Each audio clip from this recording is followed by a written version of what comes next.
we're thinking, we don't want Cappuccino to be alone when he dies, because she's been with him for 6, 7 years. So we find a female dog. It's called a bitch. We find the bitch, and the bitch is in Kyle, Texas, okay? So we send the semen to a veterinarian in Kyle, Texas. We don't know where Kyle, Texas is.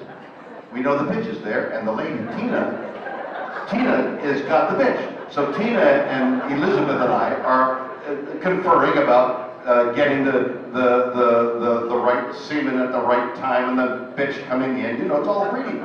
So the veterinarian, whom we don't know, calls one day and says, "You will not believe this, but we have frozen semen from Starbuck's father, Ike.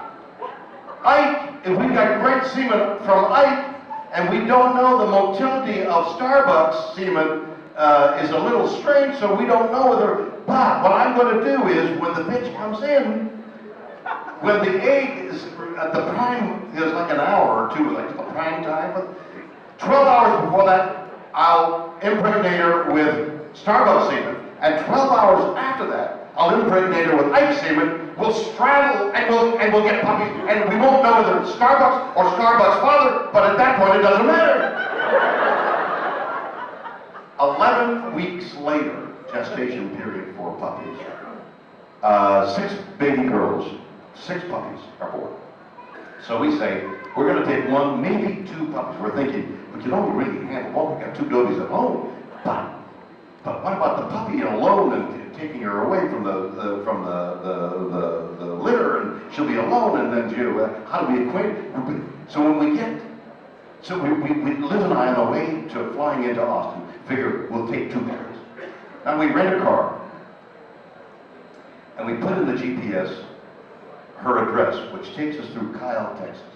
It's not even, her address isn't even in Kyle, Texas. It's like outside of Kyle, Texas. So we're driving to a place we've never been before. We don't even know whether the GPS thing has the right address. I mean, you can make a mistake.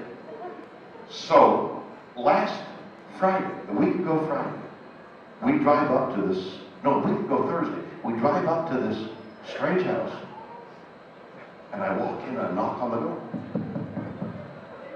And somebody answers, and I say, "Are you Tina?" She says, "I'm Tina. You've arrived." Like the coming of, you know, who knows? Go in the door, and there's the whelping box, and there's 6 puppies. Okay, so now the problem is, how do you choose the right puppy? So there's a whole technique in choosing the right puppy from a litter. Like, you want personality, so you watch what they do and how they do. Who's the one that's most afraid? You don't want to do that.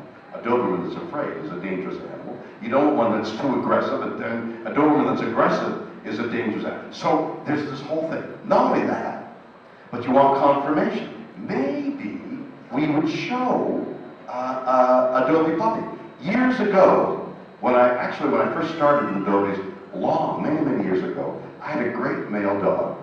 I named him Kirk. And Kirk did really well and got the Westminster Dog Show. And in what do they call it? In the group, the judge went. She lined them all up, and she went, and then she pointed at me, and I thought, oh my God, I'm going to win the group. And she went, and you, the guy beside me. So I go around saying, I almost won the group with Kirk. Now we stack the puppies up and we see what the confirmation is. We look at the way the puppies are running. And finally we choose 2 puppies. And we name them right then and there. Mocha and Espresso. Starbucks puppies. Now we begin the journey back to Los Angeles in a rented car. Okay? Remember, this is a week ago that we were north of Dallas, but the same storm systems came in. We drove through tornadoes. There was hail the size of golf balls that went to baseballs. It's thundering against the car, and I'm thinking, this is a rental car, I paid for insurance. I don't care! I mean, the worst thing is to be in your house and a tornado's coming. But if you want to experience the magnificence of nature, and you're in a rental car, to which since you've paid insurance, no matter what harm comes to the car, it doesn't matter. Incredible. So I'm with 2 9-week-old puppies, my wife and I, and we're driving through tornadoes. Then the hail, then the lightning, and then the rain, and then we're out of it, and we're into Texas and driving as fast as we can. Got to get to Tucson, 1,000 miles almost away. I got to do it on a Friday. We'd stayed over Thursday night. We've got 2 9-week-old puppies. So 9-week-old puppies, they sleep, they eat, they pee, and they crap. Large. The mystery is, how does a puppy poop as large a turd as a puppy does? It's a mystery. It's weird, or what? Which happens to be the title of a show on the Sci-Fi Channel, which you all better watch. It's there. It's fun. And not only that, the rest areas in Texas and in Arizona, you know, they call them rest areas, but you don't want to put a 9-week-old puppy down on the ground in these rest areas, because they either have those little spurs, those little burrs, you know, that get into their pads, which they did, or the next rest area, they were going like this. Right? We looked down, and there's red fire ants. And the third rest area that we got to was grassy. It was like the Garden of Eden, except there was a sign that said, "Beware of rattlesnakes." Finally got home between the poop and the pee and the eating and it was all great. So we've got four dogs at home. My wife just texted me saying, "Your pack is waiting for you." So that was my association with dialogue every day after day after day.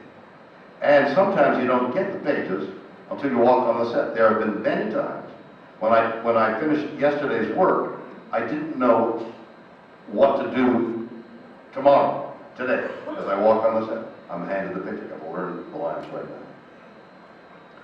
But in a way, it's exciting. It's as exciting as talking to you right now, not knowing what the next word out of my mouth is going to be any more than you do. And I used to worry about Freudian slips and talk, you know, and then I began to forget about that and try and just communicate. So doing a series day after day is exciting and so fatiguing that by the end, towards the end of the season, you're on your heels because you've had to memorize so much. You've had to do publicity. You've had to do interviews. You've had to work on the script. You've had to have discussions with the director, with the producer, with the head of the studio. There's all kinds of other things going on in the series, and it's the most exciting kind of work to be done, and yet it takes all your time.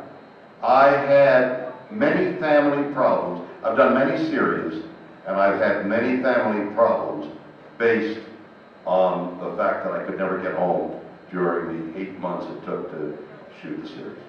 So, that's doing a series. Doing a movie, they may take, say this was going to be a scene right now. All these people in the audience are in the scene, I'm on the scene, cameras are there, they're going to shoot me talking. Well, by the time they shoot all this in a movie, which has to be large, so it takes a lot of time for lighting and photographing and the number of shots, this could be a week right here. This one scene, a week. Well, now, the actors go into their dressing room, they sit around and read, and talk, or sleep, and it is boring. Making this Star Trek movie that's coming out, which is going to be great, the guy who's most excited on the set and before and after is J.J. Abrams. He's alert to everything that's going on. It's going through his head. The director on a big movie is the only one who knows what's going on, because frequently the roof is falling and the water is coming in and there's a tornado and it's all happening on a computer screen months after the shoot right here. This was Star Trek, and there's a tornado coming, We never hear the tornado, we don't see the tornado, we don't know. We're going to pretend that that scream is the tornado. Okay, everybody react to that scream, because we don't know what the tornado is going to look like. In fact, J.J. Abrams doesn't know what the tornado is going to look like, because it's being drawn by somebody in a computer, even as he speaks. So it's boring, but there's a lot of money involved.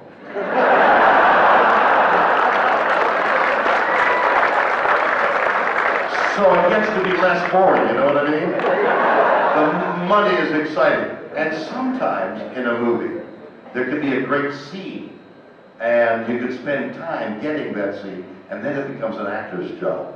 But mostly in a big movie, it's boring. Mostly in a series, it's exciting. And the place where the actor really works is on stage, which is why I took that one-man show out to 40 cities in the United States, and I also toured Australia and Canada. So that's the difference. Now tell me, Gavin? Well, I was pretty good. It was 15 minutes and I remembered most of the letters. Gavin, what would you choose to do if you were an actor? A movie or a series? A series. What? A series. And would you choose to do something like Star Trek, or would you choose to do a romantic comedy? Something like Star Trek. Okay. He was coming over Los Angeles, 6 o'clock in the morning. He's in range of the only word that comes to mind is beam. The telemetry, yeah, exactly. The things that, the satellites, perfect, that's the word. The satellites, and I had 10 minutes to talk to him on the phone. And he talked about, and he had said how much Star Trek had influenced him to become an astronaut. And I was able to talk to him for a moment about what he was seeing, and whether he saw any plan, whether there was something so formal and planned, that was there a sign of intelligence that he was following. And he sort of alluded that there was, as he orbited the Earth and looked out at the sky without the interference of our air and what he could see and feel. And so I was able to talk to him about himself, because I'd done some research on his background. He was a test pilot. I talked to him about fear. How does he deal with fear? And all this in 10 minutes as he was going by, and finally the telemetry gave out as he disappeared. So there was a guy riding the International Space Station who had been influenced by Star Trek. I was going to shoot this film called The Captains. I was going to interview everybody who played a captain.